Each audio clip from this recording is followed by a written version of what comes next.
E com muita alegria, mais uma vez, a gente recebe a nossa querida Renata para trazer algumas reflexões para a gente na noite de hoje. Então, Renatinha, é com você, fica à vontade. Gênero e espiritismo. Então vamos começar. A capa aí já diz tudo, né? A gente vai falar um pouco sobre essas imagens aí. Mas assim, antes de começar, tá todo mundo vendo? Tá tudo certinho o slide? Tá sim. Antes de começar, gente, eu sei que esse termo gênero assusta um pouco, assim, para algumas pessoas, né? E eu queria falar que não tem nada a ver com política. Eu quero deixar isso claro desde o início, para que em momento nenhum haja confusão. Então, assim, a gente não vai falar de política, e o nosso estudo sobre gênero não vai falar sobre aquela tal ideologia de gênero que andou circulando um tempo por aí, que não existe, tá? Mas que diziam ser um projeto ideológico partidário que levaria até as escolas brasileiras uma doutrinação libertina, como está aí no slide, semeando nas mentes das crianças a ideia de que gênero não existe. Esse projeto, gente, não existe. E como não existe, a gente também não vai falar sobre ele hoje. Eu queria deixar isso claro para que não haja nenhum tipo de confusão, porque eu sei que o termo pode assustar um pouquinho, né? Então, vamos lá. Agora a gente vai começar mesmo. Por que a gente vai falar sobre gênero? Porque muito se tem falado desse assunto ultimamente, até por conta desses boatos aí, né? Mas muitas pessoas não entendem direito o que é gênero, não entendem direito do que se trata. E nem a diferença entre gênero, sexo biológico, orientação sexual e identidade sexual. Rapidinho, gente. Bruno, você tá me ouvindo aí? Tá dando eco aqui no meu som. Diminui aí o tempo. Tinha que ser o Bruno tá em outro cômodo. Obrigada, Bruno.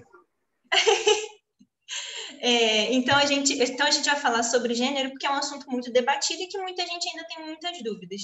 E o que isso tem a ver com o espiritismo, né?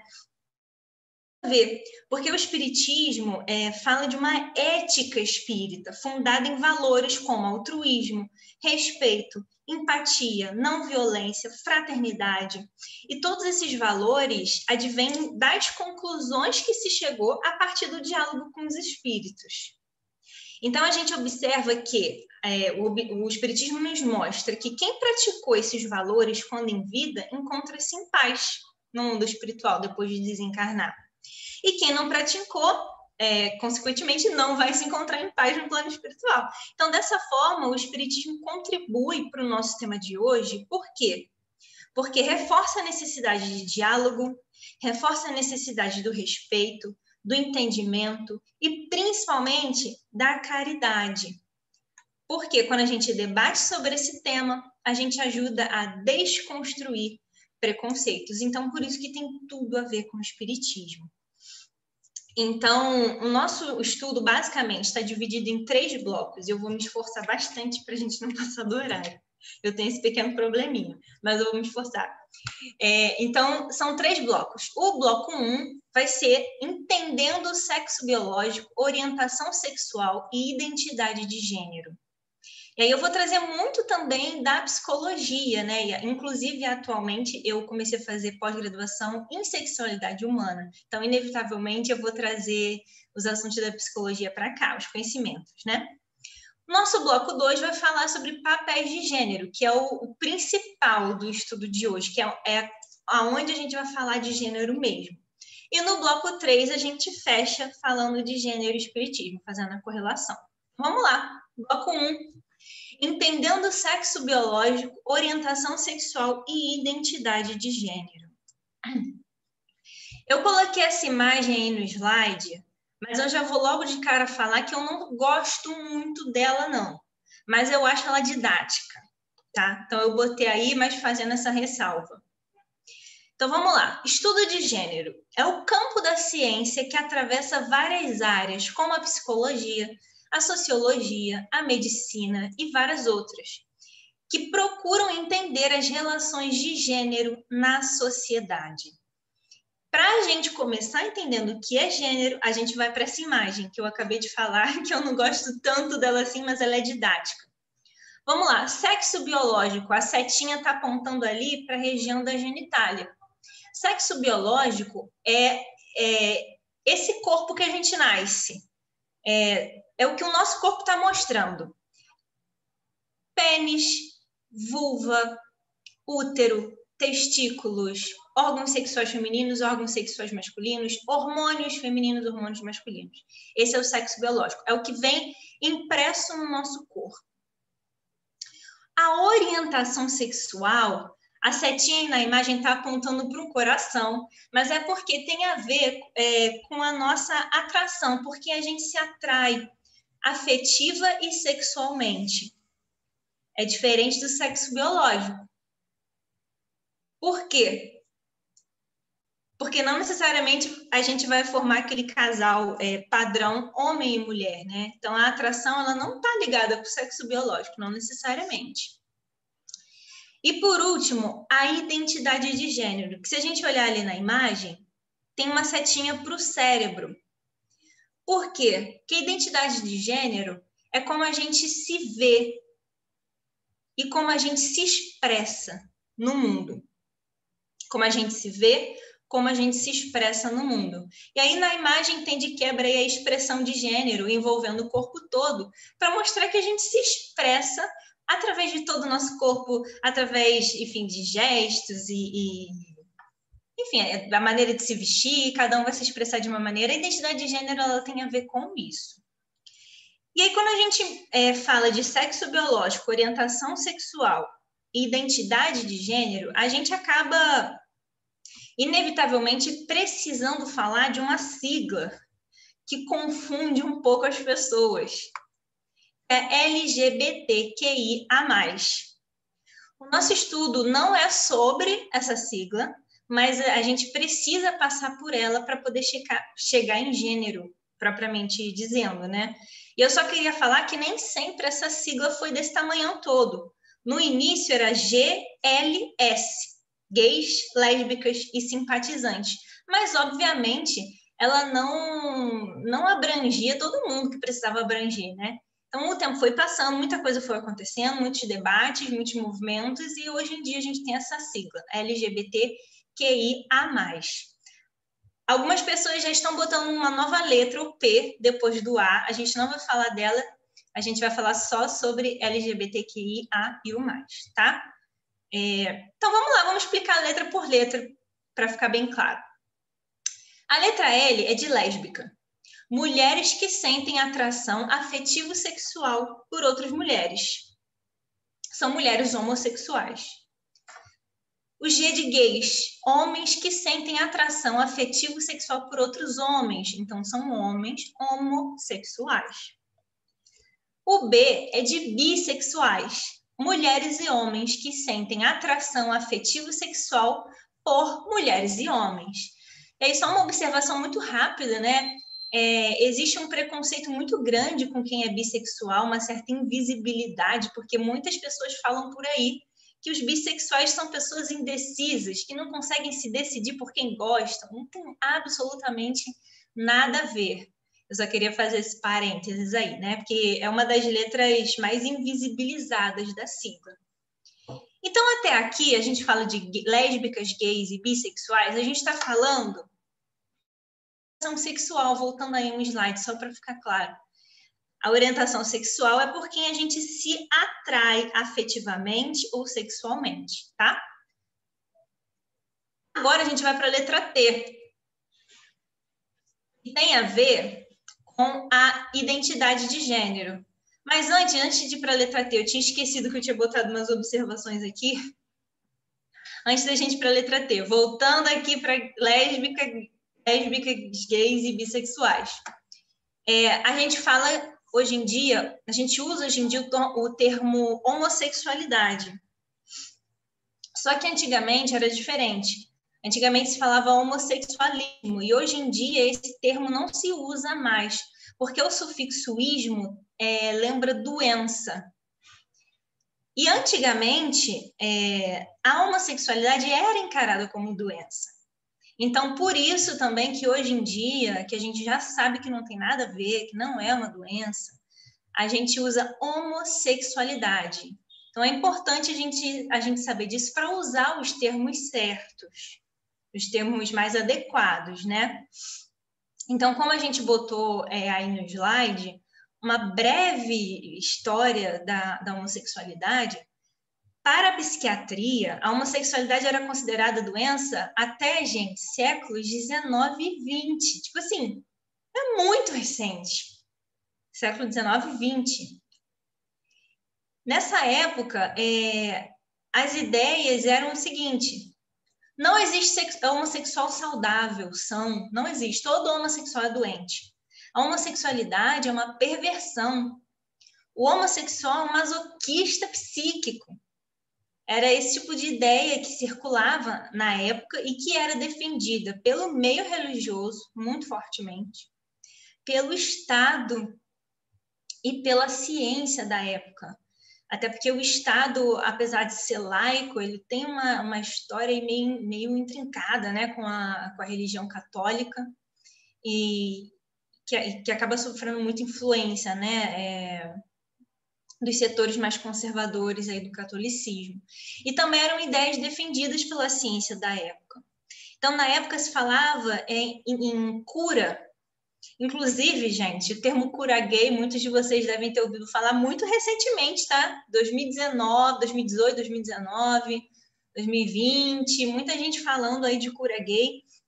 A gente pode dizer que é um grupo, assim, de fundamentalistas cristãos que ainda hoje encaram a homossexualidade como doença. Mas não é mais, tá? E naquela época, de fato, acreditava-se nessa cura, nessa defesa da cura. E muitas pessoas sofreram muito com tratamentos, entre aspas, completamente desnecessários, que não adiantava, porque não tinha cura, porque não era doença, entendeu? Foi apenas em 1973 que a Associação Americana de Psiquiatria retirou a homossexualidade da lista de doenças psiquiátricas. Muito recente, gente. Século XX. E passou a considerá-la como uma variante do comportamento sexual humano normal. Em 1975, foi a vez da Associação Americana de Psicologia. E em 1985, o Conselho Federal Brasileiro de Psicologia. Então, assim, é muito, muito recente. Agora sim, não, tem mais uma observação, gente. Eu esqueço o slide que eu mesma faço. A herança da ideia de que a homossexualidade é uma doença ou perversão influencia muito no imaginário popular até hoje, gerando inúmeros preconceitos que terminam em violência e até morte em muitos casos. Então, essa ideia de que a homossexualidade era doença repercute até hoje no nosso imaginário. No fundo, a gente acredita que tem algum problema, muitos de nós ainda hoje, né? É um preconceito que vem daí, dessa história. E por isso é tão importante a gente relembrar essa história. Agora sim, a gente vai para a letra T. E eu tava pulando porque eu estava ansiosa, porque basicamente o nosso estudo sobre gênero, essa letra é uma das mais importantes, né? A letra T. Então, só para lembrar, LGB, lésbica, gays e bissexuais, a gente estava falando de orientação sexual, por quem a gente se atrai. O T não tem nada a ver com orientação sexual. Agora a gente vai falar sobre a identidade de gênero. Que, lembrando, a identidade de gênero é como a pessoa se vê e se expressa no mundo. Então, a letra T diz respeito aos transgêneros, que englobam os transexuais e os travestis. Só um minutinho. São pessoas que se identificam com um gênero diferente do que foi designado no nascimento. Vamos fazer uma pausa. O contrário de transgênero, eu botei aí, é cisgênero. E, gente, eu sei que esse assunto é muito complicado e eu vou tentar explicar o máximo devagar e detalhado que eu conseguir, mas se mesmo assim alguém tiver alguma dúvida, anota aí. Depois a gente tira essas dúvidas no final. Eu não sou professora, então é um desafio, mas vamos lá. Dando uma pausa, antes da gente continuar explicando um pouquinho melhor a questão da transexualidade, vamos entender a cisgeneridade, que é a pessoa cisgênero, que pelo que eu sei, somos todos nós que estamos aqui na sala do Zoom. Todos nós aqui, até onde eu saiba, somos cisgêneros. Que é aquela pessoa que se reconhece conforme seu sexo biológico, ou seja, meu sexo biológico é feminino e eu me reconheço como mulher, sou cisgênero. O Lúcio tem o sexo biológico masculino e ele se reconhece como homem. Ele é cisgênero. Agora, uma pessoa transgênero é aquela pessoa que não se reconhece no sexo biológico no qual ela nasceu. Então, uma pessoa que nasce com sexo biológico feminino, mas ela se reconhece e se expressa no mundo como homem, então ela tem seios desenvolvidos, ela tem vulva, vagina, útero, é o sexo biológico feminino. Mas ela se reconhece homem. Então, a gente diz que é um homem trans. A gente vai sempre falar se é homem ou se é mulher de acordo com a maneira como a pessoa se vê e se expressa, e não de acordo com o sexo biológico. Então, é um homem trans. Se a pessoa nasce com sexo biológico masculino, ou seja, nasceu com pênis, testículos, hormônios sexuais masculinos, mas se reconhece e se expressa no mundo como mulher, é uma mulher trans. A gente pode dar o exemplo da Pablo Vittar, né? Acho que é o exemplo que todo mundo aí conhece um pouquinho melhor. E aí uma observação, a pessoa não precisa realizar cirurgia ou nenhuma outra mudança no corpo para se denominar transexual, basta que ela se denomine. Então, não precisa realizar cirurgia. É muito importante a gente falar sobre isso. Então, não vamos confundir orientação sexual com identidade de gênero. Uma pessoa ser cis ou trans é uma coisa, identidade de gênero. A pessoa ser homossexual, heterossexual, bissexual é outra coisa, é a orientação sexual. E aí a letra T, ela engloba os travestis, né? E muita gente pergunta, qual é a diferença transexual, travesti? Na verdade, o termo travesti ele é anterior à difusão de todas essas informações, né, sobre transexualidade, que é um pouco mais recente. Então, o termo travesti ele acaba trazendo uma marca social e uma história que está muito ligada a classes sociais mais baixas, mais marginalizadas. E travesti costuma sempre ser um homem que se expressa como mulher. Transsexual, não, tanto faz. Homem que se expressa, que se vê e se expressa como sexo biológico masculino que se expressa como mulher ou sexo biológico feminino que se expressa como homem. Tem essa pequena diferença. Mas o termo travesti, ele está mais ligado a essa história, e aí a uma questão da representatividade, da luta, enfim. E a gente está passando aqui muito por alto também, viu, gente? Porque, como eu falei, não é o foco do nosso estudo. O nosso foco é o bloco 2. E tem esse termo difícil aí, transvestigênero, que costuma reunir todos esses termos, né, da letra T, mas são nomes. O mais importante que eu gostaria que todos saíssem daqui hoje era só entendendo os conceitos. E aí a gente vai para a próxima letra, que é a letra Q, que se mantém nessa questão aí da identidade de gênero também, né? Englobando um pouco também da questão da orientação. Então, a letra Q vem de queer. Quem transita entre os gêneros feminino e masculino, e mesmo fora da binaridade masculino e feminino. Às vezes não se reconhece como nenhum dos dois. Então, são pessoas que fogem do padrão masculino e feminino. São fora das normas. A teoria queer afirma que a orientação sexual e a identidade de gênero são resultado de uma construção social e não de uma funcionalidade biológica. E esse termo queer, ele vem do termo inglês. Não tem uma tradução assim muito boa para o português, mas só para a gente entender, ele era usado antigamente com um sentido pejorativo, como se fosse uma ofensa mesmo às pessoas homossexuais, transexuais, e quem fugisse das normas, né? Então, a teoria queer, ela nasce a partir desse fato, do fato desse termo ser usado de maneira pejorativa, e mais recentemente as pessoas usam esse termo como uma maneira de se apoderar mesmo do termo e transformar isso em um símbolo de luta e de resistência. É um pouquinho complicado mesmo, viu, gente? Entender assim tudo de uma vez só. E a próxima letra é a letra I, de intersexo. São pessoas cujo desenvolvimento sexual corporal, seja por hormônios, genitais, cromossomos ou outras características biológicas, é não binário. Ou seja, nasce com a genitália ambígua, ou com genitália de um sexo e tecido gonadal de outro. São pessoas que, por exemplo, podem nascer com a genitália masculina, mas o tecido gonadal feminino. E aí, é homem ou mulher? Lembrando, inclusive, se eu não me engano, gente, eu posso estar me falhando na memória aqui, mas o termo gênero começou a ser usado.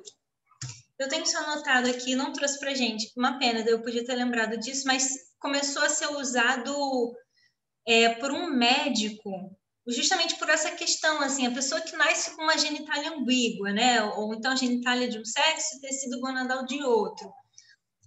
Essa pessoa é homem ou mulher, né? Que ser homem e ser mulher tem a ver com a expressão, como a pessoa se expressa. E não é um médico que vai definir isso, né? É a própria pessoa que vai se ela se entende homem ou mulher, se ela é homem ou mulher. Então, a palavra gênero, se eu não me engano, vem daí, mas é só para a gente ter uma ideia de que a letra I tem a ver com essas pessoas que nascem com essa genitália ambígua, tá? A próxima letra é a letra A, e aí a gente sai da questão da identidade, a gente volta para a questão da orientação, porque a pessoa se atrai. Então, a letra A são os assexuais. São aqueles que não sentem atração afetiva e sexual por outra pessoa, independentemente de orientação sexual e de identidade de gênero. Então, eles não sentem atração afetiva e sexual, não performam sexualidade. Está caracterizada pela ausência de interesse erótico por outras pessoas ou baixo nível de fantasias e desejos sexuais. E aí eu fiz uma observação, gente, é sempre bom a gente diferenciar dos casos de distúrbios orgânicos, né? Que às vezes a pessoa tem uma baixa de desejo sexual, de interesse erótico, por uma questão hormonal, uma questão orgânica mesmo, que pode ter a ver com depressão, hipotireoidismo, enfim, uma série de coisas. E na dúvida, procure sempre a ajuda profissional. Então, são coisas diferentes, tá? E o último item é o mais. O mais vai englobar todas as outras possibilidades de orientação e identidade sexual que existem, e existem mais, sim, para quem esteja se perguntando, existem mais. O mais vai englobar essas outras possibilidades. Então, por que é importante a gente saber de tudo isso, saber essas diferenças? Porque muitas vezes as pessoas englobam tudo na palavra homossexual, e não é. Não é. Transexual é outra coisa, não tem nada a ver com homossexual. Uma pessoa assexual não tem nada a ver com homossexual, mas o senso comum acaba englobando, tudo é gay. O senso comum, tudo é gay. E por isso que é muito importante a gente saber essas diferenças, porque são muito diferentes. E todos precisam estar representados, é muito importante que estejam. E eu queria dizer assim, que quem é mais preconceituoso pode pensar que espalhar esses conhecimentos é um projeto de degradação da humanidade, que eu já ouvi também por aí, mas também não tem nada a ver. Ao meu ver, eu, Renata, penso que nós estarmos aqui falando livremente sobre esse assunto, explicando do que se trata cada letra, é um sinal de claro avanço, claro progresso. A gente, enquanto humanidade, sempre fomos plurais e a gente precisa reconhecer essa pluralidade e justamente combater esses preconceitos. Então, por isso é importante a gente saber de tudo isso. Eu queria falar que a transgeneridade ela está presente em diversas culturas. Muitas vezes a gente toma a nossa cultura cristã ocidental como a única do planeta, mas não é a única do planeta. E aí eu trouxe 3 exemplos do livro do André Moreira, que é Homossexualidade sob a ótica do espírito imortal. Ele traz vários exemplos, eu trouxe 3, são os que eu achei mais interessantes. O primeiro, ele fala das fanfines na ilha Samoa. Só como exemplo, tá, gente?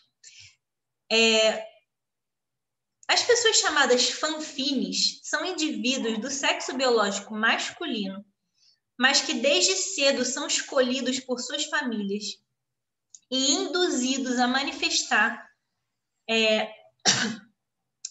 são induzidos a serem transexuais, manifestar o gênero feminino, exercendo funções definidas de trabalho pesado e dedicação à família.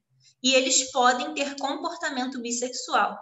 Olha que interessante, a família escolhe um menino para performar o gênero feminino e ser um transexual. Cada família geralmente possui de 1 a 2 fanfines. Todas as famílias têm.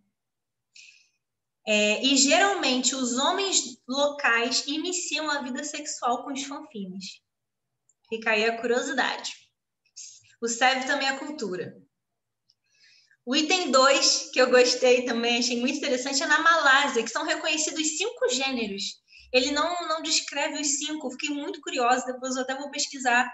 Mas vocês conseguem imaginar 5 gêneros? Eu tenho dificuldade de imaginar 5 gêneros. E, além disso, o sacerdote deve ser sempre um hermafrodita ou um transexual. E esse sacerdote vai ter poderes sagrados e papel relevante na comunidade. E o terceiro exemplo que eu trouxe é no norte da Albânia, as virgens juradas. Em alguns povos do norte da Albânia, de sociedades predominantemente muçulmanas, os papéis de homem e de mulher são bem rigorosos. Só que algumas mulheres virgens podem fazer um voto de castidade perante a família, passando assim a assumir a identidade do sexo masculino, recebendo um novo nome masculino. E elas são chamadas de virgens juradas. Elas recebem o direito de chefiar e conduzir a família com as prerrogativas de homem, devendo passar a vida sem nenhum relacionamento sob pena de lapidação até a morte, se quebrarem o voto. E se respeitarem o voto, elas podem liderar a comunidade. Então, assim, são curiosidades para a gente saber que a nossa cultura ocidental não é a única. E aí, para encerrar esse bloco, a gente pode dizer que o avanço da sigla LGBTQIA+, como eu contei para vocês, que antigamente era GLS, agora avançou, representa um movimento importantíssimo na nossa sociedade. Não é invenção de moda, como algumas pessoas, infelizmente, mas é dar visibilidade ao que sempre existiu e que nem sempre teve um nome, nem sempre teve espaço e voz. E agora, depois que eu tentei, né, não sei se deu certo, mas tentei explicar um pouquinho sobre cada letra da sigla, a gente vai entrar no foco principal do nosso estudo, que são os papéis de gênero.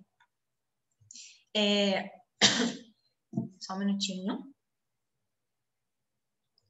Esses papéis de gênero têm a ver com o que a gente viu lá em cima, com relação à identidade de gênero. Se eu me vejo mulher e performo o gênero feminino, ou se eu me vejo homem e performo o gênero masculino. Aí a gente vai entender melhor essa questão aí de gênero, feminino e masculino. Quando um bebê nasce, e na verdade, gente, até antes do bebê nascer, né, no chá revelação, os pais já dividem. Quem acha que é menina vai segurar o lacinho rosa. Quem acha que é menino vai segurar a gravatinha azul, e aí todo mundo começa a postar. Será que é menino ou será que é menina? Aí vai lá, estoura o balão no chá revelação e cai um monte de papel picado azul. Então, é menino, papel picado azul é menino. Aí quem estava lá com a gravatinha azul comemora porque acertou a aposta. Então, essa criança, que é menino, está sendo considerada como menino porque possui órgãos masculinos, ela, desde antes de nascer, ela já vai ser colocada numa caixinha, que é a caixinha menino, como vocês podem ver aí no slide. Uma espada, um monstro, skate, carrinho, bola de futebol. O quarto geralmente é decorado segundo esses padrões, né? E aí vai ser de preferência verde ou azul. E agora, se o balão estoura e cai papel picado rosa, aí vai comemorar quem tem o lacinho rosa, que acertou na aposta, porque é uma menina. E ela vai ser colocada na caixinha menina, que tem ali a boneca, a panelinha, a casinha, a maquiagem. O quarto provavelmente vai ser pintado de rosa ou de lilás, vai ser decorado com muitas bonecas, bailarinas. Porque essa performance que a nossa cultura atribuiu atualmente ao gênero feminino. E aí, conforme a gente vai crescendo, a gente não, conforme essa criança hipotética que a gente está pensando aqui vai crescendo, se for menino, os presentes que ela vai ganhar vão ser bolas de futebol, boneco de super-herói, monstros para esses meninos derrotarem em batalhas épicas, carrinhos e aviões. Mas se for menina, ao longo da infância dela, ela vai ganhar bonequinhas, ela vai ganhar as bonecas de preferência que vêm com uma madeira e fralda, né? Para ela já treinar para ser mãe. Vai ganhar conjuntinho de panelinhas e vassourinha para treinar a ser dona de casa. E geralmente vai ganhar saia de bailarina, coisas de casinha, enfim. Meninas treinando para ser dona de casa e mães, meninos treinando para enfrentarem aventuras e esportes radicais. Eu fiz uma pesquisa rápida no Google esses dias para montar o slide, né? Botei assim, brinquedo de menina. Olha o que apareceu. Aí eu botei depois brinquedo de menino. Diferença. Tem uma cozinha ali, que eu tô vendo um mini chefe de cozinha ali, ó, para dar uma quebrada. Mas olha a diferença, gente. Depois pesquisem vocês também no Google. Ou seja, nasceu com vulva, vagina, útero, ovários, hormônios sexuais femininos é menina. Pênis, testículos, hormônios sexuais masculinos é menino. Nós, adultos, definimos o que essa criança deve fazer se for menino ou se for menina, de acordo com a nossa cultura. Como a gente acha que ela deve se comportar. O que nós esperamos dela. Nós colocamos numa caixinha bem definida e esperamos que ela siga essas regras para o resto da vida. E aí nós temos a caixinha, mulher e homem, quando são adultos, né? E aí tirem as suas próprias conclusões. Só que é importante a gente falar também que isso não acontece mais, né? Nem sempre isso acontece. E isso vem mudando com o passar do tempo cada vez mais, ainda bem. E aí eu trouxe aqui como exemplo dessas mudanças que vêm acontecendo ao longo do tempo, as princesas da Disney, porque eu amo, gente, a Disney. Eu tenho 28 anos. As princesas da minha infância eram a Branca de Neve, que está do lado esquerdo, tá? A Branca de Neve, a Aurora, a Cinderela, a Ariel, a Rapunzel, a Bela e a Fera. Graças a Deus tinha a Mulan, que não por acaso era a minha favorita, e eu tenho até hoje guardada de recordação a minha bonequinha da Mulan, que mexe os braços para lutar. A Mulan era a exceção, mas se a gente vê as outras princesas, a Branca de Neve, só de vocês olharem a foto já dá para ver uma diferença, né? Porque as princesas do lado esquerdo tem sempre um namorado, tem sempre um príncipe que veio resgatar. E aí a gente pode pensar em alguns absurdos, tipo assim, cara, o príncipe da Branca de Neve beija a Branca de Neve quando ela estava desacordada. Gente, isso é abuso, é assédio. E a gente ouvia essa história quando era criança e achava lindo. E ela casava com esse homem que beijou ela desacordada e ela nem conhecia. A mesma coisa a Cinderela. A Cinderela conhece um homem que nem perguntou o nome dela, e só porque ele foi salvar ela na casa da madrasta, ela já vai casar com ele. Calma aí, gente. O que estavam ensinando para nós, meninas, antigamente? Graças a Deus isso mudou e a gente tem hoje em dia a Moana. A Moana não tem nenhum romance na história dela, ela embarca numa aventura de autodescoberta e ela salva a ilha dela. Tem a Frozen, que a história é uma história de amor, mas é uma história de amor entre irmãs, inclusive faz uma crítica ótima a você casar com alguém que você não conhece, como as outras princesas faziam. Tem a Valente, que também embarca aí numa aventura dela, com a família dela, com a história dela. E tem a Mulan, que se veste de homem e salva a China, né?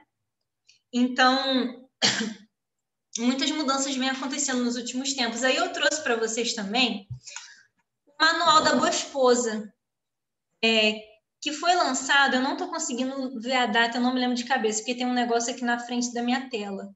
Mas vocês estão vendo aí a data no slide. E eu trouxe alguns itens desse Manual da Boa Esposa para a gente ficar chocado juntos aqui. Tenha o jantar sempre pronto, planeje com antecedência. Esta é uma maneira de deixá-lo saber que se importa com ele e com suas necessidades.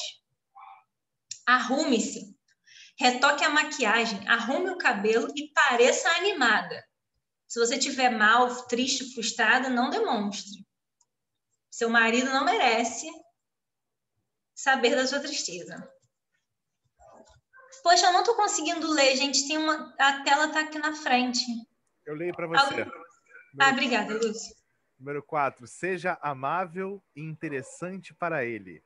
Ele provavelmente teve um dia chato e pode precisar que o anime, e é uma de suas funções fazer isso. Número 6. Deixe-o confortável. Faça com que ele se incline para trás numa cadeira agradável ou deitar-se no quarto. Dê uma bebida fria ou quente pronta para ele.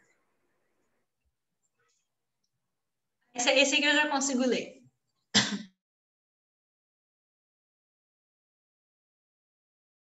Os temas de conversa dele são mais importantes que os seus. Seu objetivo: certificar-se de que sua casa é um lugar de paz, ordem e tranquilidade, onde seu marido pode se renovar em corpo e espírito. Então, esses são alguns itens que eu peguei do Manual da Boa Esposa, que era divulgado antigamente como uma coisa séria. Agora, esse manual, gente, ele reflete o machismo presente em nossa sociedade. E aí eu achei importante também a gente definir o que é machismo. É a crença de que o homem possui uma superioridade natural. Consequentemente, a mulher é considerada mais frágil, menos inteligente, destinada a cuidar da casa, dos filhos e satisfazer sexualmente os homens. O homem branco, hétero, é a medida de todas as coisas e a mulher é o outro. E aqui, o machismo ele está inserido na sociedade patriarcal em que a gente vive. Eu acho importante a gente também esclarecer esses termos que muitas vezes a gente faz confusão mesmo. Então, o que é uma sociedade patriarcal? É a sociedade da dominação masculina, que define que os homens têm um lugar primário e essencial, enquanto as mulheres têm um lugar secundário e não essencial na ordem da cultura. Isso se reflete na política, no direito, na justiça e na ética. Todas as nossas relações estão marcadas pelo miasma do patriarcado.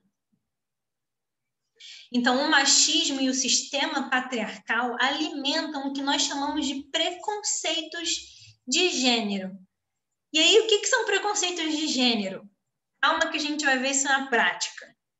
Frases que ouvimos a vida toda e que têm relação com os papéis de gênero que nos são impostos, que são esses preconceitos de gênero. Alguém já ouviu essa? Homem não chora. Menina educada não fala palavrão, não bebe, não sente raiva. Que bolo lindo, já pode casar. Mulheres, meninas que estão aí na sala, vocês já devem ter ouvido isso, né? No meu caso, eu nunca ouvi porque eu não sei fazer bolo. Mas sempre que a gente cozinha alguma coisa, a gente ouve, nossa, já pode casar. Como se a responsabilidade da comida fosse das mulheres sempre, né? Meu marido me ajuda em casa. Essa frase confunde muita gente, né? Porque quando a gente parte do pressuposto de que o marido ajuda, a gente está dizendo que a responsabilidade é da mulher e o homem só ajuda. Então, falar essa frase não é ideal. O ideal é que a gente fale que os dois, homem e mulher, têm responsabilidades iguais dentro de casa. Quem ajuda é o vizinho, é a mãe, é o pai. O marido não ajuda, o marido é corresponsável. Fala que nem homem, e aí provavelmente um palavrão logo em seguida, né? Que se fala muito para os meninos também. Se alguém faz besteira no trânsito, já fala logo, deve ser mulher. Comenta aí no chat quem já ouviu essas frases. Eu trouxe também situações que observamos no dia a dia, que tem a ver, que tem relação com esses preconceitos de gênero. Salários menores para mulheres com o mesmo cargo que homens. Empresa que deixa de contratar a melhor candidata porque é mulher, porque pode engravidar ou porque já tem filho, como se o filho não fosse responsabilidade do homem. Aí é uma questão muito da nossa sociedade capitalista, né, do lucro. A gente pensa que a mulher vai engravidar, então ela vai dar desperdício para a empresa. Ou então, se a mulher tem filho, ela vai ter que faltar ao trabalho para levar o filho ao médico. Como se o pai da criança também não tivesse que fazer isso, né? Mas mulheres são menos contratadas muitas vezes. Nos casais, muito mais mulheres largam seus trabalhos para cuidar dos filhos do que os homens. E se o homem fizer isso, é mal visto. Eu conheço um exemplo disso. A mulher trabalhava fora, o homem não trabalhava, cuidava da filha. A família inteira caía em cima dele, dizendo que ele era... Não vou usar os termos, mas, enfim, ele era mal visto na família. Acontece também, isso é machismo. Mulheres que ficam com muitos homens são mal vistas. Homens que ficam com muitas mulheres são garanhões. Homens levam mais créditos por suas ideias em ambientes de trabalho do que mulheres. Homens acham que devem explicar para mulheres coisas que elas sabem, como futebol, porque eles não acreditam que ela pode saber tanto desse assunto. Homens ensinam mulheres coisas óbvias, coisas que elas sabem fazer. A maioria disso aqui já aconteceu comigo, tá? E mulheres aí que estão assistindo podem dar seus depoimentos no chat aí também. Muitos homens falam, não é possível, você está exagerando. Não estou exagerando, é verdade. Acontece. Quando uma mulher discorda de um homem, ele frequentemente pensa que ela não entendeu. Ela fala, não, olha só, eu te entendi, eu só não concordo. Ou então ele acha que ela é louca, acontece muito também, né? As mulheres são muito chamadas de loucas. Aí eu trouxe algumas reportagens. Mulheres ganham menos 14% que homens e quadros superiores ganham menos de 26,1%. Mulheres ganham menos que homens em todos os estados e no Distrito Federal. Empresas rejeitam mulheres com filhos. Empresas estão contratando mais homens que mulheres na pandemia. Mulheres dedicam mais horas aos afazeres domésticos e cuidados de pessoas, mesmo em situações ocupacionais iguais às dos homens. Pesquisa tudo isso, gente. Dupla jornada, ou seja, trabalhar fora, depois chegar em casa e trabalhar em casa. Dupla jornada faz mulheres trabalharem 3,1 horas a mais que homens. Pesquisa mostra que 30% das mulheres deixam trabalho por causa dos filhos. Homens são 7%. Quantos sonhos não são deixados de lado, né? Quantas mulheres não abandonam seus sonhos? E aí nós temos algumas consequências do machismo, né, e dos preconceitos. Mulheres são assediadas em todos os lugares, todos os dias, na rua, no trabalho, independentemente da roupa que estejam vestindo, porque a culpa não é da roupa, é do machismo. É muito mais perigoso para uma mulher andar sozinha do que para um homem, principalmente à noite, mas em qualquer horário do dia. A mulher geralmente leva a culpa do assédio ou do abuso pela roupa, pelo horário que estava andando, etc. E não tem nada a ver, tá? A culpa não é da mulher, é do machismo. A sexualidade feminina é um tabu. O prazer feminino, então, nem se fala. Milhares de mulheres não sabem o que é ter prazer na relação sexual. Ao mesmo tempo, olha a contradição. Mulheres são muito mais sexualizadas Peraí que tá na minha frente. Muito mais sexualizadas que os homens. E por isso mesmo, um simples ato como o de amamentar em local público causa tanta revolta. Amamentar não é um ato sexual, é um ato de amor, de cuidado com seu filho, mas muitas vezes essas mulheres são sexualizadas. O corpo feminino é objetificado e a sociedade acha que manda nele. Desde considerar os pelos femininos falta de higiene, mas os pelos masculinos não, até as inúmeras interferências desnecessárias nos partos normais e nas cesáreas sem indicação real.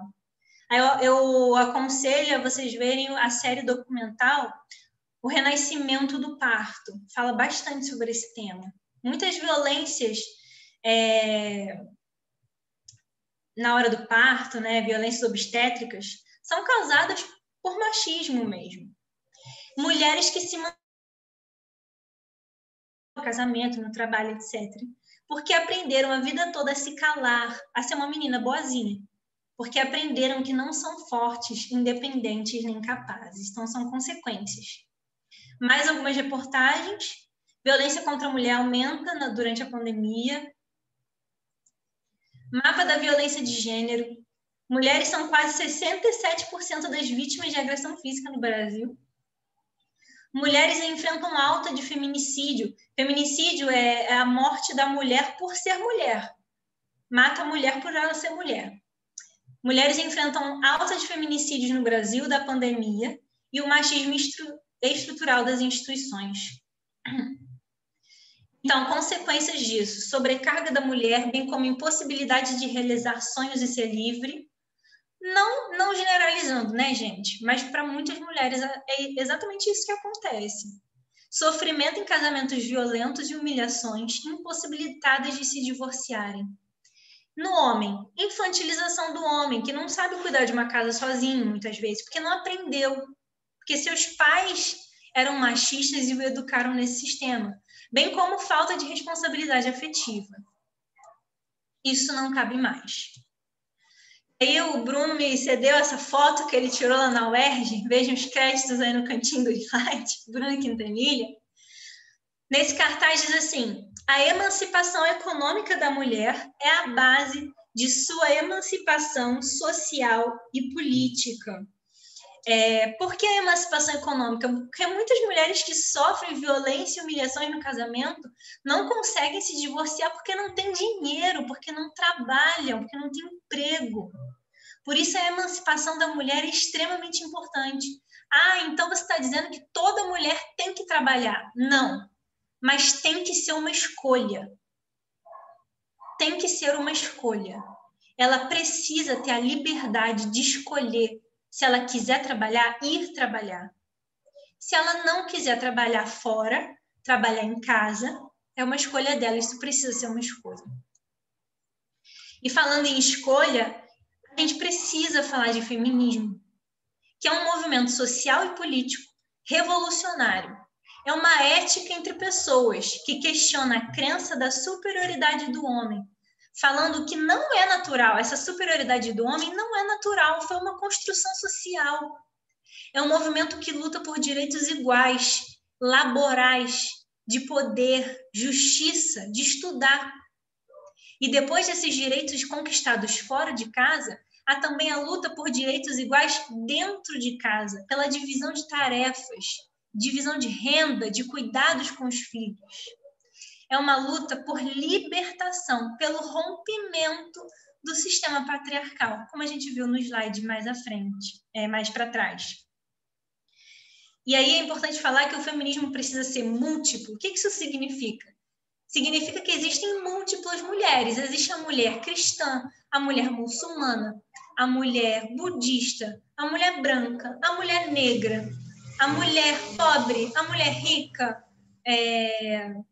Enfim, existem muitas mulheres e todas essas mulheres não podem ser pensadas num único modelo. Então, por isso, o feminismo precisa ser múltiplo, porque precisa ser para toda essa multiplicidade de mulheres que existem, de todas as culturas, de qualquer idade, de qualquer religião ou não. Mulheres que são mães ou não, que são donas de casa ou não, enfim. Eu sei que muita gente do movimento espírita tem um pouco de medo desse termo feminismo, né? Muitas mulheres acreditam em tudo isso e defendem tudo isso que a gente está falando, mas não se denominam feminista por medo do termo. Mas o feminismo é isso, gente. É um movimento que busca pela libertação e pelos direitos iguais.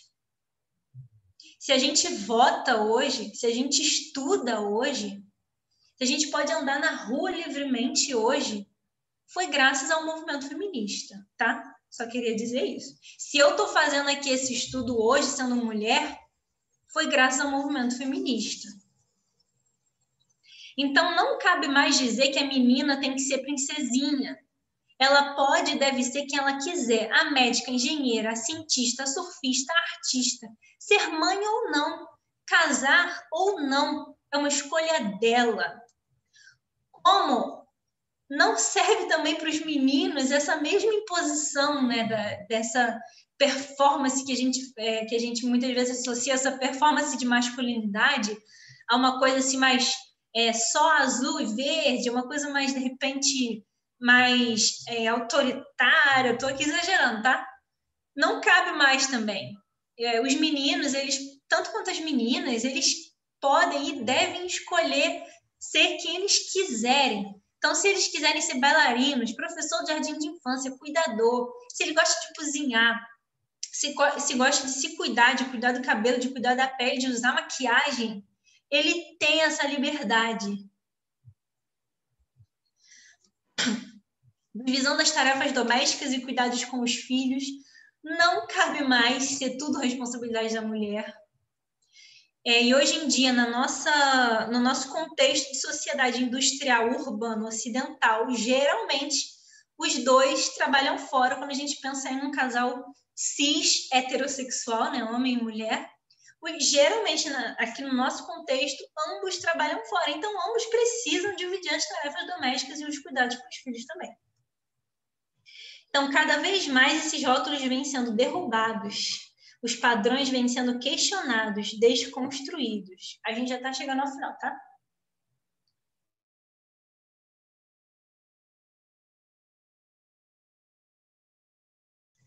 No entanto, né, apesar dos padrões, a gente está questionando e derrubando esses padrões, apesar dos avanços que são importantes, ainda é esperado pela sociedade que homens se comportem de um jeito e mulheres de outro. Que homens tenham uma performance e mulheres outras. Ainda é esperado isso e a gente precisa mudar. E aí a gente chega já perto do final, né, no último bloco.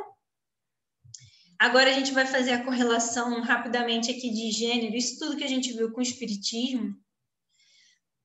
Primeiro que o espírito não tem sexo, o sexo é do corpo. Encarnar num corpo biológico feminino ou masculino depende da necessidade do que nós precisamos ou escolhemos fazer, pelo que nós precisamos ou escolhemos passar na Terra, além de ampliar nossas experiências. Homens e mulheres na Terra passam por experiências muito diferentes, né? A gente pode pensar na própria gestação, amamentação, é uma experiência que as mulheres têm e os homens não, né? Os homens trans têm, porque os homens trans têm útero, confundindo aí a cabeça da galera que está assistindo, como a gente viu lá em cima, homem trans tem corpo biológico feminino, mas é um homem, se entende, se expressa como um homem. Então, homens e mulheres na Terra passam por experiências diferentes. E vem a referência, né, da onde eu tirei isso, do Livro dos Espíritos. Espíritos têm sexo os espíritos? Não como entendeis, pois que os sexos dependem da organização. Há entre eles amor e simpatia, mas baseados na concordância dos sentimentos. Em nova existência, pode o espírito que animou o corpo de um homem animar o de uma mulher e vice-versa? De certo, sim. São os mesmos os espíritos que animam os homens e as mulheres. Quando errante, que prefere o espírito? Encarnar num corpo de homem ou no de mulher? Isso pouco lhe importa. O que o guia na escolha são as provas por que haja de passar.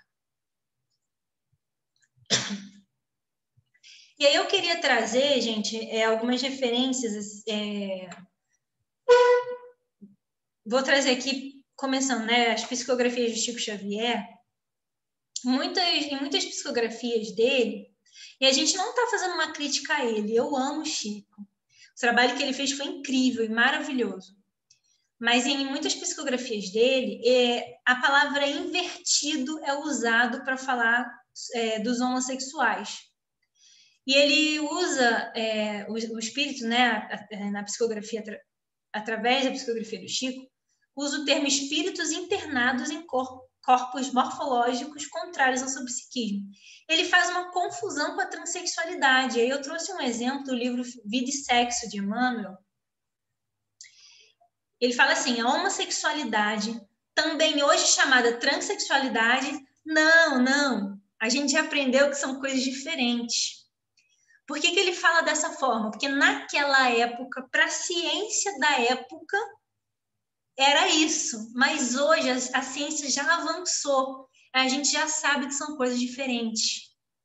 Então, eu trouxe aí esse exemplo para a gente ter uma noção de que não é porque está lá no livro que é lei e a gente vai abaixar a cabeça. A gente precisa saber, a gente precisa acompanhar a ciência e saber que hoje a ciência já entende que são coisas diferentes. Uma coisa é a homossexualidade, outra coisa é a transexualidade. E aí, o que a gente estava falando agora estava em sintonia com o pensamento da época, mas hoje está desatualizado. E o que acontece? A ciência muda, mas os espíritas não. Muitos espíritas continuam reproduzindo os discursos científicos antigos, desatualizados. A gente precisa caminhar e dialogar com a ciência, enquanto espíritas.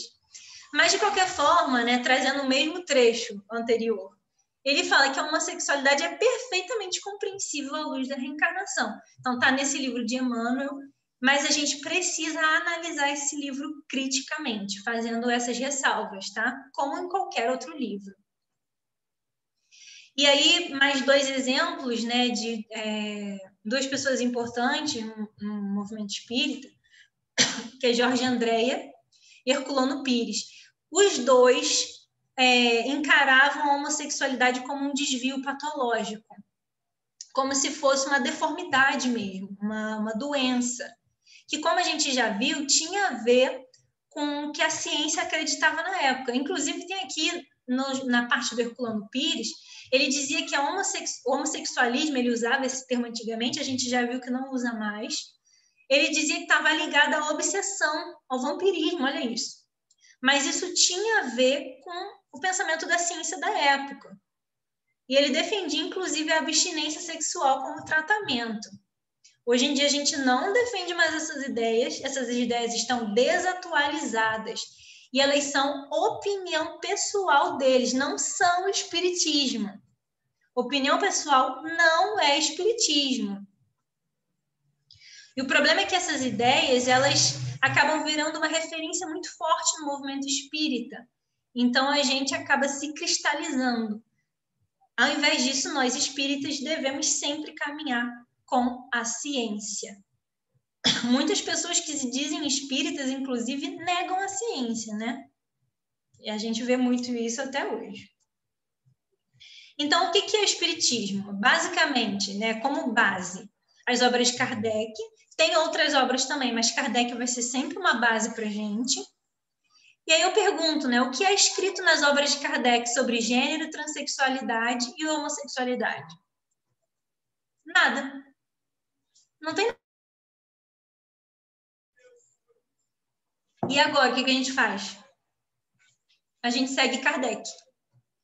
E aí, gente, o horário está muito avançado. Eu vou mostrar para vocês que eu trouxe vários trechos aqui. Ele trabalha na Gênese. Eu vou passar devagarzinho para quem quiser dar print, para depois ler com calma, que eu não queria atrasar muito o estudo, mas a gente também já está chegando ao final. Mas, basicamente, nesses trechos, Kardec defende que o espiritismo tem que caminhar com a ciência. A gente pode ler só o que está sublinhado, então. O espiritismo e a ciência se completam reciprocamente. A ciência, neste século de emancipação intelectual, de liberdade de consciência, direito de exame pertence a todas as pessoas. Então, todas as pessoas precisam tem o direito de ler as obras científicas e outras obras de maneira crítica. A gente não precisa engolir tudo que apresentam para a gente, né? A ciência não faz isso. Nenhuma ciência existe que haja saído prontinha do cérebro de um homem, ou seja, é uma construção, e a gente viu isso. Antigamente, a ciência considerava a homossexualidade doença, hoje não considera mais. Então, a ciência vai se construindo e evoluindo. Eles não enfrentam as questões, senão à medida que os princípios sob que hajam de apoiar-se estejam suficientemente elaborados e amadurecida a opinião para os assimilar. Ou seja, hoje a gente tem muito mais material para debater esse tema, né, a questão da sexualidade, muito mais do que antigamente. Então, a gente precisa acrescentar isso aos nossos debates espíritas. E, por fim, a doutrina tem que ser, e não pode deixar de ser, essencialmente progressiva. Ou seja, acompanhar o progresso, acompanhar a ciência. Caminhando de par com o progresso, o espiritismo jamais será ultrapassado, porque se novas descobertas lhe demonstrassem estar em erro acerca de um ponto qualquer, ele se modificaria nesse ponto. Se uma verdade nova se revelar, ele aceitará. Então, a gente precisa, nós espíritas, precisamos caminhar com a ciência no sentido de a homossexualidade é uma variante normal do comportamento humano, como a transexualidade. E é isso. A gente lembra Jesus, não existe nenhuma referência à homossexualidade no nas falas de Jesus. Existe no Antigo Testamento e em Paulo, mas nenhuma relacionada diretamente a uma fala de Jesus. E a gente precisa lembrar que foram escritos por pessoas que eram influenciadas pela mentalidade da época. Se a gente ler as passagens de Paulo, a gente vai ver que era um homem influenciado, sob influência da mentalidade da época, né? Mas Jesus mesmo não falou nada que tenha escrito que a gente tem acesso hoje, né? E não há nenhuma referência à questão da transexualidade. O que Jesus nos ensinou? Ética, moral, valores. Então, é neles que a gente tem que se pautar. Valores como respeito, por exemplo. Respeitar o outro como o outro é. E essa ética que Jesus trouxe foi novidade? Não. Muitas outras pessoas falavam sobre esses mesmos valores, inclusive antes de Jesus. Pessoas em outros tempos, outra época, em lugares diferentes, né? Jesus veio trazer isso, mas outras pessoas já tinham trazido antes dele. E essa ética não é exclusiva aos cristãos. A gente pode falar aí do budismo, do hinduísmo, do islamismo, não é exclusivamente dos cristãos, não é exclusivamente nossa, né, espíritas. Então, aí 2 trechos de Jesus, porque eu vos dei o exemplo para que, como eu vos fiz, façais vós também. Então, a gente precisa fazer como Jesus fez. Seguir o exemplo dele de respeito, de amor. Um novo mandamento vos dou, que vos ameis uns aos outros, como eu vos amei a vós, que também vós uns aos outros vos ameis. Nisto todos conhecerão que sois meus discípulos, se vos amardes uns aos outros. Não se vos odiardes, nem se vos discriminardes, mas se vos amardes. Como que a gente procede, então, sendo espírita? Não se intrometendo na vida sexual e afetiva de ninguém, primeiro ponto, importantíssimo, não se intrometer na vida de ninguém. Acompanhar o posicionamento da ciência, não julgar, diminuir, ofender ninguém, nem em pensamento, tá? Nem em pensamento. Se você é hétero e é cisgênero, não se sinta superior. Não é a sua identidade de gênero, nem a sua orientação sexual que vai definir o seu caráter. Da mesma forma, se você for LGBTQIA+, não se sinta inferior, não se sinta um condenado, não se sinta um obsidiado, você não é. Mais uma vez, isso não define o seu caráter. Agir de modos que a sua consciência fique tranquila e você estará em paz. Afinal, a lei de Deus está escrita na nossa consciência, está aí a referência do Livro dos Espíritos. Abrir mão de quem você é pagar um alto preço.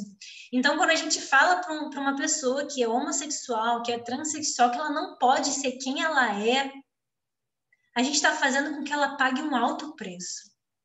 A gente está fazendo com que ela se coloque debaixo do tapete.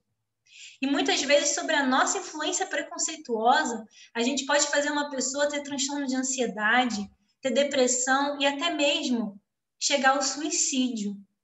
E se nós influenciamos a pessoa a ser quem ela não é, nós somos... Aí é minha opinião pessoal, tá? Nós somos corresponsáveis. Eu acredito que nós somos corresponsáveis. Se alguém se suicida porque não pôde ser quem era, na minha opinião, nós somos corresponsáveis. A gente precisa, enquanto espírita, parar um pouco de ficar pensando assim, o que será que o espiritismo fala sobre isso? O que será que o espiritismo fala sobre aquilo? Por que a gente não pergunta para essas pessoas o que elas sentem? Como é para elas ser homossexual, ser transexual? Como é isso para elas? Vamos perguntar direto para essas pessoas.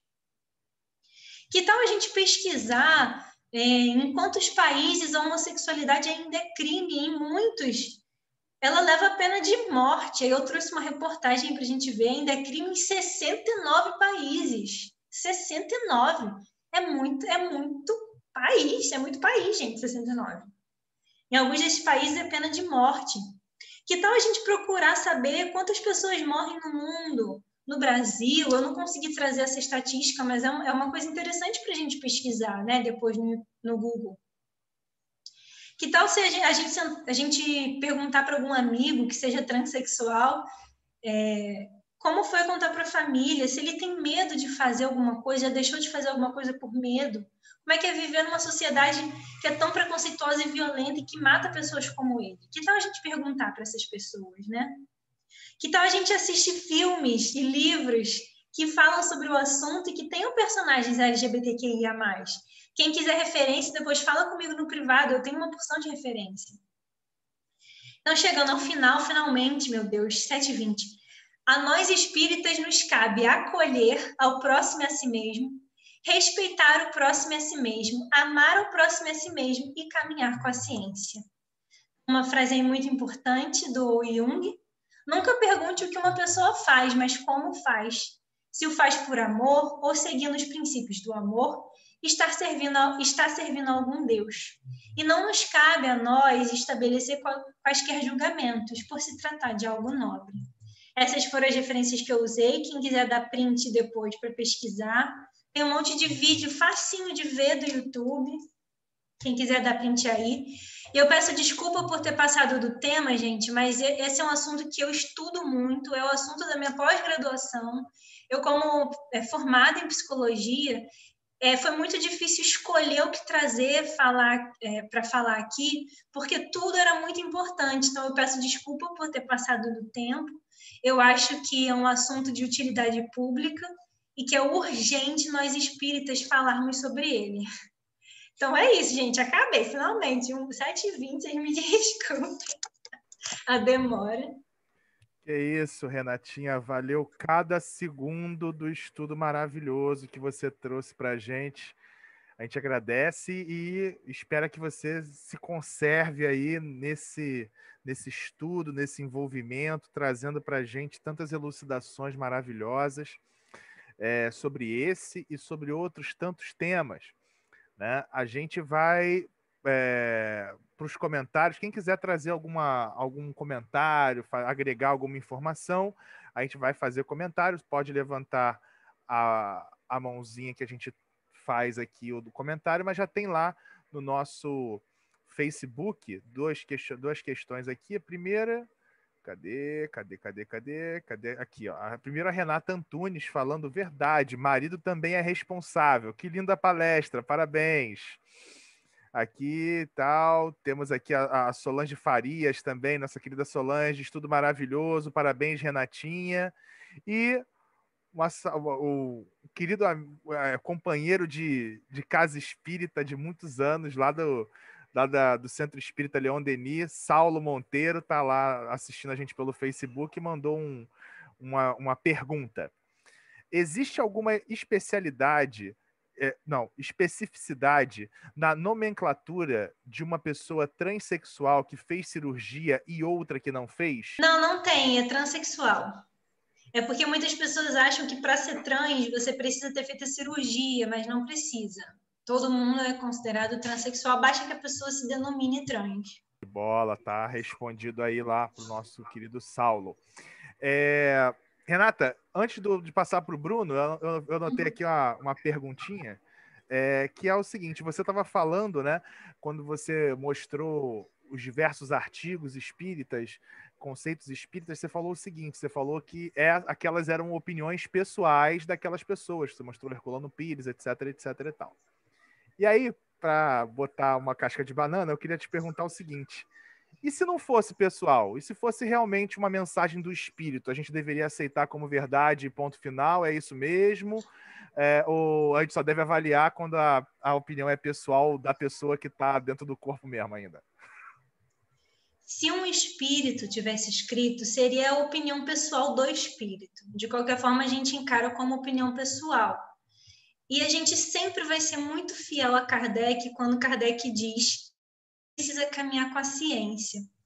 Então, Kardec mesmo diz, como naqueles slides que não deu tempo de ler tudo, né? Mas depois eu até posso botar um slide lá no nosso grupo de estudo, quem quiser, não tem problema nenhum, tá, gente? Só me fala que eu passo para ler com calma, depois quem quiser.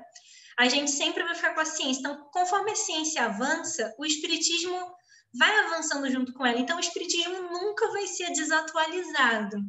Nós espíritas é que às vezes ficamos por teimosia, não sei por quê, né? Mas a gente sempre vai caminhar com a ciência. Então, se um livro espírita está falando uma coisa que a ciência faz uma nova descoberta e esse livro fica desatualizado, a gente vai ler esse livro encarando esse livro como tendo sido escrito numa época, mas que agora está desatualizado. E nós espíritas vamos sempre ficar com a ciência, como indicou Kardec. Excelente, excelente. Não tem casca de banana para Renatinha. Ela pula a casca de banana, que é uma beleza. Não tem esse negócio, não. Fala aí, Brunão. É com você. Fala aí, pessoal. Tudo bem? Boa noite. Super legal, hein, Renata? Não vale muito, né? Porque... Eu já tinha visto tudo hoje de manhã. Não, mas eu sou super chato. Tudo que eu faço ela revê e vice-versa. E tava bem maneiro o material. Mas eu queria pegar nesse ponto da opinião dos espíritas de relevo, né? Seja os espíritas encarnados ou seja os espíritas desencarnados. Porque a gente tem que ter a noção de que é muito saudável a gente sempre ter uma postura crítica em relação às ideias, né? O que é ter uma postura crítica? Esqueçam, gente, a conotação popular que existe no imaginário social de associar crítica a falar mal, a dizer algo ruim. Crítica não é isso. A crítica é uma avaliação, é uma apreciação que busca ou construir junto ou desconstruir uma ideia e, assim, avançar com o conhecimento, com a reflexão. A gente tem que ter a noção de que todo indivíduo, seja encarnado ou seja desencarnado, né, é limitado, porque é um ser em evolução. Principalmente os encarnados são limitados pelo tempo onde nasceram, pelo lugar onde nasceram, pela classe social onde nasceram, pelo sexo, pelo gênero. Eu, como homem, não sei o que é ser mulher e andar na rua, então eu sou limitado para falar sobre isso, né? E conforme o tempo passa, as ideias vão se elaborando, se refinando, né? Então, pela perspectiva espírita, está todo mundo em evolução. Inclusive os médiuns famosos, inclusive os guias espirituais dos médiuns famosos, eles também estão em constante aprendizado, né? O filósofo Heráclito dizia lá, né, que ninguém entra duas vezes no mesmo rio. A gente está em constante modificação. Eu lembro, fazendo até uma referência à minha área, geografia, o Antônio Carlos Robert de Moraes, né, que escreveu aquele livro Geografia, uma Pequena História Crítica, muitos anos depois ele discordava quase completamente do livro todo. Então, assim, as pessoas mudam de ideia, né? Principalmente quem é pesquisador, quem está sempre estudando, vai mudar de ideia constantemente. Então, postura crítica, gente, é ler concordando e tendo a coragem de discordar também. Eu posso concordar com um ponto de um autor ou autora e discordar de outros. A gente tem que ter cuidado com o maniqueísmo. E se eu discordei de uma coisa, tudo do autor é ruim. Não é. Não vou jogar fora porque eu discordei de algo, né? Todos temos qualidades e lacunas. Tem pontos específicos de grandes autores espíritas que eu discordo e que não invalida todas as outras ideias e pesquisas deles. Tem pontos específicos de Emmanuel que eu discordo. Tem pontos específicos de Leon Denis que eu discordo. Tem pontos específicos do Hermínio de Miranda que eu discordo. E isso não anula a potência intelectual deles, a ética e todas as outras imensas e brilhantes contribuições que eles trouxeram para o pensamento espírita, né?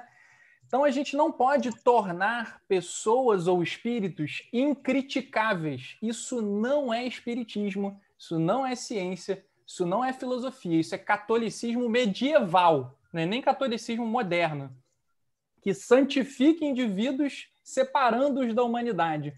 Todos devem ser criticados, avaliados, debatidos.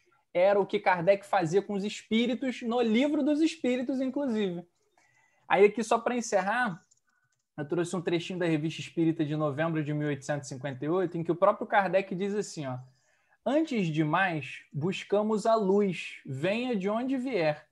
E se externamos a nossa maneira de ver, trata-se apenas da nossa maneira de ver, e não de uma opinião pessoal que pretendamos impor aos outros. Entregamo-la à discussão, estando prontos para ela renunciar, se demonstrarem que laboramos em erro. Olha a postura de Kardec, gente. Me critiquem. Se eu tiver errado, eu mudo de ideia, né?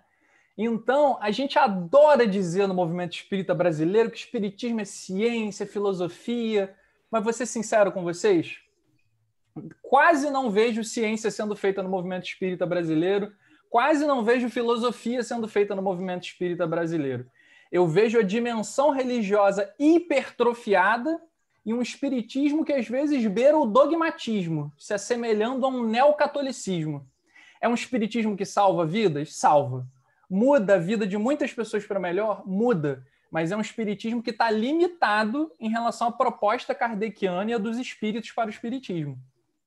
Da missa para a palestra, da água benta para a água fluidificada, do padre para o palestrante, do inferno para o umbral, dos santos para os espíritos superiores. A gente está trazendo muitos atavismos do passado, né? Então a gente tem que olhar para o espiritismo urgentemente, com maior abertura, resgatando o pensamento filosófico e científico, que sempre foi a proposta de Kardec. A gente tem que se abrir para a ciência, gente. O espiritismo não é autossuficiente, ele não se basta a si mesmo. Ler só sobre espiritismo é uma boa maneira de não se aprofundar no espiritismo. Os guias da Ivone Pereira estimulavam ela a ler livros não espíritas. O espírita tem que colocar o espiritismo para dialogar com os temas da sociedade atual, que era o que Kardec fazia na sua época, perguntando sobre escravidão, abordando divórcio, direitos da mulher. Então, eu acho que o grande mérito desse estudo da Renata é colocar o espiritismo de maneira crítica para dialogar com a nossa realidade, gente. O indivíduo, ele quer saber o que o espiritismo acrescenta para o cotidiano dele. Né? Então, é isso. Desculpa se eu me excedi nos comentários, mas é isso. Interessante para a gente poder pensar as desigualdades que estão na sociedade, elas são reproduzidas dentro do nosso movimento, porque a sociedade está dentro o movimento está dentro da sociedade. Grande Ítalo, fala com a gente. Boa noite a todos, boa noite, Lúcio. Nem sei o que falar. Esses estudos assim tem que ser seminário, para depois a gente ter mais 2 horas para a gente ficar filosofando e batendo papo aqui. O Bruno abordou a questão, né, dos grandes vultos do espiritismo. E aí eu vou aqui por um caminho inverso e vou falar da gente, né? Eu acho que assim, o estudo teve tantos pontos certeiros, e o Bruno aí ressaltou também, um deles foi trazer o diálogo para o nosso dia a dia, mas eu também vejo como ponto certeiro A gente está simplesmente aqui falando sobre isso, porque enquanto a Renata falava daqueles vários estereótipos que são naturais, o nosso pensamento ele se estrutura enquanto a gente organiza as coisas em caixinhas. Só que tem algumas caixinhas que acabam perdurando na sociedade, no coletivo, muito mais do que deveriam perdurar, né? Elas são de um momento da evolução da sociedade e acabam perdurando muito mais do que deveriam perdurar. E aí a gente precisa desconstruir. E desconstruir é falar sobre, né? Eu lembro muito claramente uma vez que eu dei na mocidade falando de uma desconstrução dessa, na mocidade da Casa Espírita com jovens, e botei um vídeo da Always, aquela marca de absorvente, que eles falavam assim, o que para você, e pediam a adultos, homens e mulheres para descrever o que para você é correr igual uma menina. E aí todos eles faziam coisas caricatas, do tipo correr assim, e aí pediam o que é lutar igual uma menina, o que é arremessar, jogar igual uma menina. E aí depois pediam meninas de 12, 13 anos para fazer a mesma coisa. E aí perguntavam por que elas faziam, né? Uma menina corria o máximo que ela podia, porque assim, correr igual uma menina dá o meu melhor enquanto menina, né? E aí a gente traz esse paralelo que esses espíritos que estão nessas diversas experiências, a gente tem a experiência masculina e feminina, eu achei perfeito o comentário, e eu já fiz esse comentário sempre gera muito burburinho, o comentário do Fernando, dizendo que nós somos potencialmente bissexuais, né? Numa escala ampla, a gente está, enquanto espírito, num rumo evolutivo, encarnando como homem e mulher para assimilar o melhor das duas experiências. Então, vai chegar um momento evolutivo onde a gente vai estar com características, pensamentos e coisas dessas experiências. E aí, em relação a essa, voltando aqui, só porque eu falei, em relação a essa desconstrução, um aluno que assistiu o vídeo falou assim: caramba, eu não tinha pensado nisso e eu faço muito isso. Eu faço esse tipo de colocação, eu tenho esse tipo de comportamento. Então, quanto é importante a gente colocar isso para fora, né? Enquanto espiritismo, o que é aplicar o espiritismo? O que é a resposta mais curta do Livro dos Espíritos? É ver de Jesus. Às vezes é só Jesus, dependendo da tradução. O que Jesus faria como modelo nessas situações? Então, eu acho que, só finalizando aqui a fala que já está atrasada, eu acho que a gente tem que trazer essa discussão. É legal essa coisa de ter crítica em relação aos grandes nomes do Espiritismo, mas a gente também trazer essa discussão para a mesa do almoço de domingo, quando a gente perceber que o argumento vai por um lado de não acolhimento. E aí é a hora de pegar o V de Jesus e usar como argumento. É hora de pegar o que a gente aprendeu no Espiritismo e usar como argumento. E não, obviamente, lançar anátema ao pensamento do outro ou criticar, como o Bruno falou, mas propor reflexões para poder ajudar nessas desconstruções todas. Falei pra caramba também. Bom, Ítalo, muito bom. Excelente, para ser sincero. Rapaz, eu vou te falar que eu não sei como é que funciona, ou faz muito tempo que eu estou longe da evangelização, mas eu, dentro da casa espírita, aprendi que pessoas homossexuais eram pessoas que estavam descumprindo com as suas obrigações enquanto encarnados. Se eu fosse pegar o que eu aprendi dentro da casa espírita para poder falar sobre essas questões, principalmente com os meus alunos, eu não ia aproveitar nada. Porque dentro da casa espírita, sobre esses assuntos, eu só ouvi falar coisas horríveis. Aprendi muito sobre Jesus, sobre caridade, sobre outras coisas que pode ser aplicado nesse tema. Mas o que eu aprendi na casa espírita foram coisas efetivamente terríveis. Inclusive, na minha mocidade espírita, na minha juventude espírita, eu vi muitos colegas que se enquadravam nesses termos que a gente acabou de conversar, e eles abandonaram o espiritismo porque não se identificavam naquele espaço, porque não se viam reconhecidos e respeitados dentro daquele espaço. É muito rápido, gente, porque eu recebi aqui uma mensagem Inclusive, quero agradecer ao Saulo, que foi ele que passou. Eu vou botar aí no chat para a gente não gastar muito mais tempo lendo. Daí eu vou pedir até, se o Saulo estiver ouvindo, botar aí no Facebook. Eu posso botar no Facebook. Ele me passou a seguinte referência. Revista Espírita, Jornal de Estudos Psicológicos, em 1866, janeiro. O artigo se chama As Mulheres Têm Alma? E aí ele não chega assim a fala muito sobre homossexualidade, mas passa um pouco pelo assunto. Eu acho que é muito interessante a gente ter essa referência, então, né? Eu vou colocar aí no chat, então, eu entro aqui no Facebook, posso botar lá também, tá? Só queria avisar aí e agradecer. Muito obrigado a presença de todos, meus irmãos e minhas irmãs. Tenhamos todos uma noite de muita alegria, de muita paz, de muitas reflexões. Beijo no coração de todos e até mais. Tchau, tchau, minha gente.